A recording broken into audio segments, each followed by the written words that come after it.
So, dear kids, I have already taught about the physical properties of metals and non-metals.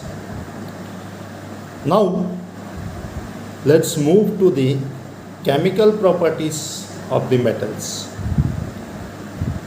Dear kids, as you know that there are variety of metals. So, some metals, they are more reactive, some are less reactive, and there are the metals which are very least reactive, which are not at all reactive. So what I mean to say कि reactivity range metals का same नहीं है. कुछ metals बहुत ही reactive होते हैं, कुछ कम reactive होते हैं और कुछ बहुत ही कम रिएक्टिव होते हैं. So in order to study the reactivity of the metals we need to take the help of the reactivity series. तो मेटल्स की रिएक्टिविटी को डिस्कस करने के लिए, मेटल्स के रिएक्शंस को डिस्कस करने के लिए हमें रिएक्टिविटी सीरीज के हेल्प की ज़रूरत पड़ती है. So now question arises, what is reactivity series? Dear kids, reactivity series is a series which is prepared by comparing the reactivity of some of the most commonly used metals. तो metals की एक reactivity series है, और ये reactivity series हमें help करती है पता करने के लिए कि कौन सा मेटल कितना रिएक्टिव है. Now I will go through the reactivity series first. पहले हम रिएक्टिविटी सीरीज़ पढ़ेंगे और उसके बाद नेक्स्ट वीडियोज़ में मैं chemical properties of the metals discuss करूँगा, क्योंकि रिएक्टिविटी सीरीज़ पढ़े बिना chemical properties of the metals नहीं पढ़ा जा सकता. So let's go through the reactivity series of the metals. Here kids, as you can see on the screen, I have written the reactivity series of the metals. In this series, you can see there are some most commonly used metals. Such as potassium, sodium, magnesium and aluminum. After that, zinc, iron, lead. After that, hydrogen, copper, mercury, silver and gold. So I repeat this reactivity series once again.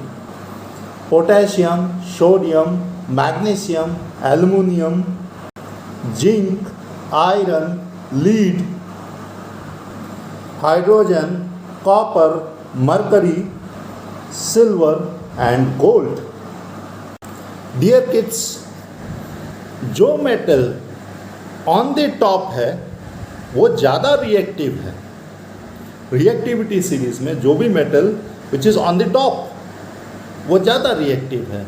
And hence we can see potassium and sodium which are on the top of the reactivity series. They are very very reactive. बहुत ज़्यादा reactive होते हैं.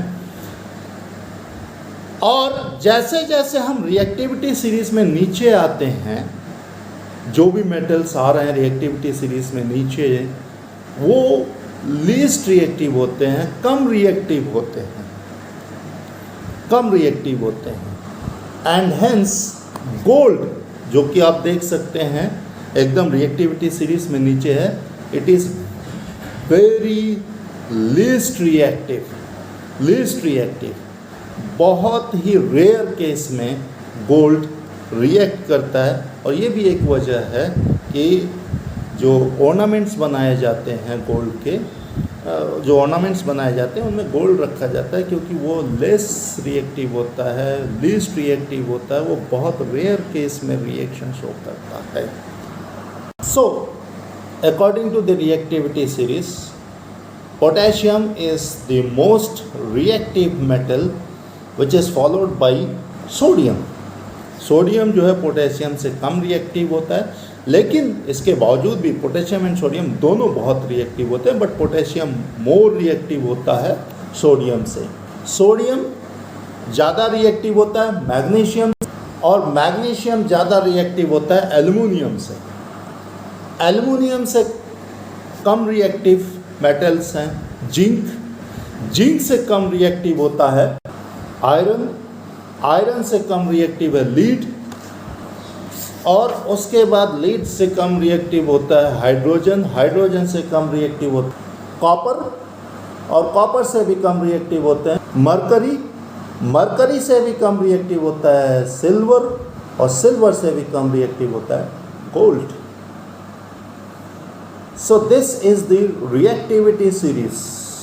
This is the reactivity series. The metals, those metals which are on the top of the reactivity series, they are more reactive than those metals which are coming below in the reactivity series.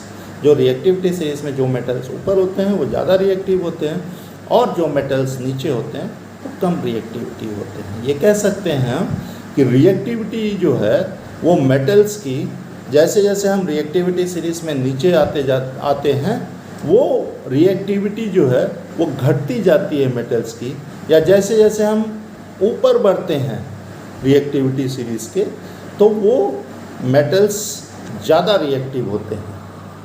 प्यारे बच्चों, reactivity series में जितने भी metals मैंने बताए, जितने भी elements मैंने बताया, वो सबके सब मेटल्स हैं एक्सेप्ट हाइड्रोजन। हाइड्रोजन को छोड़ करके ये सारे के सारे जो है एलिमेंट्स वो मेटल्स हैं। फिर सवाल ये आता है कि रिएक्टिविटी सीरीज ऑफ मेटल्स में हाइड्रोजन का क्या काम है, हाइड्रोजन को क्यों रख रहे हैं। हमारा काम यहाँ पे हाइड्रोजन के बारे में पढ़ना नहीं है, बट रिएक्टिविटी सीरीज में हाइड्रोजन हम इसलिए रखते हैं so that we can compare the reactivity of the metals. So hydrogen is placed in the reactivity series just for the comparison। तो अब हम फिर से रिएक्टिविटी सीरीज देखते हैं और ये पाते हैं कि potassium, sodium, magnesium, aluminium, iron, zinc and lead, they are the metals which are more reactive than hydrogen, So ये metals potassium, sodium, magnesium, aluminium, zinc, iron और लीड, ये मेटल्स जो है वो हाइड्रोजन से ज़्यादा रिएक्टिव होते हैं, क्योंकि वो रिएक्टिविटी सीरीज में हाइड्रोजन से ऊपर पाए जाते हैं। और बाकी जो मेटल्स हैं इस रिएक्टिविटी सीरीज के, जैसे copper, mercury, silver and gold, they are less reactive than hydrogen because they are placed below hydrogen in the reactivity series। तो अब हम देख सकते हैं कि रिएक्टिविटी सीरीज जो है वो दो ग्रुप में बटा हुआ है। वो पहला जो है metals which are more reactive than hydrogen, और दूसरा जो है metals which are less reactive than hydrogen. और इस वजह से मैंने कहा कि हाइड्रोजन को हम लोग रिएक्टिविटी सीरीज में इसलिए रखें ताकि वो कंपेयर किया जा सके between the reactivities of the various metals। तो फिर से एक बार बता दे रहा हूँ, metals which are more reactive than hydrogen are potassium, sodium, magnesium, aluminum, zinc, iron and lead। ये जो metals हैं वो हाइड्रोजन से ज़्यादा रिएक्टिव हैं। और the metals which are less reactive than hydrogen are copper, mercury, silver and gold. Dear kids, इस reactivity series में केवल उन्हीं मेटल्स को रखा गया है which are most commonly used, वैसे मेटल्स तो बहुत सारे हैं, तो रिएक्टिविटी सीरीज भी बहुत लंबी है, बट हम सिर्फ शॉर्ट करके उन्हीं मेटल्स को हमने इस रिएक्टिविटी सीरीज में इसमें रखा गया है बाय द साइंटिस्ट, जो है कि वो जो मोस्ट कॉमनली यूज्ड मेटल्स होते हैं। इसमें हाइड्रोजन को सिर्फ और सिर्फ कंपैरिजन के पर्पस से रखा गया है, और जैसा कि मैंने पहले भी बताया है, the reactivity of the metal decreases when we move from the top to bottom of this reactivity series. जैसे जैसे हम ऊपर से नीचे आते हैं तो रिएक्टिविटी ऑफ द मेटल्स घटती है, और अगर हम उल्टा चल रहे हैं यानी नीचे से ऊपर चल रहे हैं तो the reactivity of the metal increases when we move from bottom to top. जब हम नीचे से ऊपर जाते हैं तो उनकी रिएक्टिविटी जो है, मेटल्स जो भी आते हैं वो उनकी रिएक्टिविटी बढ़ती जाती है। ठीक है, so potassium, which is at the top of the reactivity series, is most reactive metal, and gold, which is found at the bottom of the reactivity series, is the least reactive metal. In fact, प्यारे बच्चों, potassium and sodium they are so reactive, इतने ज़्यादा reactive है कि जैसे ही हम उनको एयर में एक्सपोज करते हैं, खुले में रखते हैं, तो as you all know that oxygen is present in air.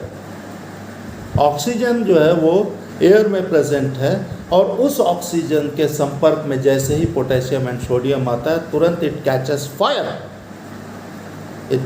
Fire and burns to form the oxides, their oxides. I mean potassium जैसे ही हम एयर में एक्सपोज करते हैं, जैसे ही वो खुले में उसको रखते हैं, वो ऑक्सीजन से रिएक्ट करता है और पोटेशियम ऑक्साइड बनाता है। सोडियम जैसे ही हम खुले में रखते हैं, so it comes in contact with the oxygen which is present in the air, और वो सोडियम ऑक्साइड बनाता है। It Burns, it catches fire immediately. जैसे ही खुले में हम रखते हैं तुरंत जो है ये बर्न कर जाता है, जल जाता है, और वो it catches fire to form sodium oxide. So what I mean to say, potassium and sodium, which are very reactive elements, उनको हम खुले में नहीं रखते हैं इस वजह से, क्योंकि जैसे ही वो खुले में रखते हैं वो एयर के कांटेक्ट में आते हैं और वो बर्न कर जाते हैं, and they form their respective oxides. Potassium जो है वो पोटेशियम ऑक्साइड बनाता है, और सोडियम जो है वो सोडियम ऑक्साइड बनाता है। And that is why, this is one reason, they are kept preserved under the kerosene, या केरोसिन के कवर में, केरोसिन के अंदर जो है इनको रखा जाता है ताकि ये एयर से कांटेक्ट में ना आए। So in this video only this much. In my next video I will teach you about the chemical properties of the metals. I mean कौन सा मेटल किससे रिएक्ट करता है तो क्या फॉर्म करता है। सो मेटल्स अगर ऑक्सीजन से रिएक्ट करते हैं तो क्या होता है, वाटर से रिएक्ट करते हैं तो क्या होता है, एसिड से रिएक्ट करते हैं तो क्या होता है, ये सारी चीज़ें हम नेक्स्ट वीडियो में पढ़ेंगे।